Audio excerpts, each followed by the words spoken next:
Have you ever watched a teacher get fired right on the spot? One moment they were running the class, and the next, everything blew up in front of everyone. My name is Lauren Carter, and I'll never forget the day I saw a teacher get fired right in front of our class. It wasn't something you hear about in stories or whispers. It happened in real time, in broad daylight, and the shock of it still lives in my memory. It was my junior year of high school, third period English with Mr. Collins. He wasn't a bad teacher, but he wasn't great either. He had a temper, and everyone knew he could snap if you pushed him far enough. Most of us thought of it as just part of his personality, strict, impatient, always one wrong comment away from boiling over. That morning started like any other. We were supposed to be discussing The Great Gatsby, but people were half asleep, passing notes, whispering. Then Josh, the class clown, cracked a joke about Collins's outdated clothes. The room erupted in laughter. Usually, Collins would bark at us to quiet down, but this time, something shifted.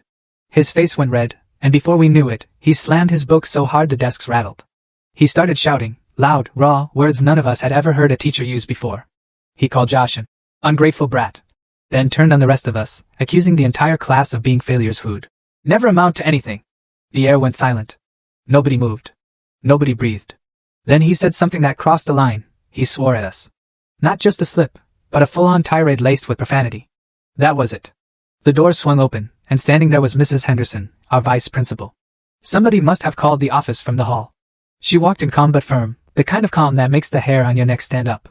She told Mr. Collins to step outside. He refused at first, shouting about respect and how kids these days didn't listen. Mrs. Henderson didn't flinch. She just repeated, "Now." When he finally stormed out, slamming the door behind him, we all sat frozen. 10 minutes later, Henderson came back in and said simply, "Mr. Collins will not be returning. Please gather your things and head to the library for the remainder of class." Just like that, he was gone. By lunch, the whole school was buzzing. Some kids were thrilled, saying he got what he deserved.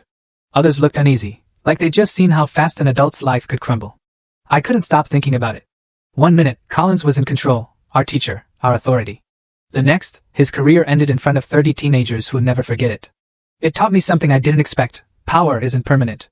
Authority can vanish in seconds if you let anger win. Even now, years later, whenever I'm close to losing my temper, I think back to Mr. Collins, standing red-faced in front of us, and how quickly it all slipped through his hands. That was the day I realized adults aren't invincible. They're human, fragile, and sometimes their worst moment happens in the most public way possible. Full story added in below.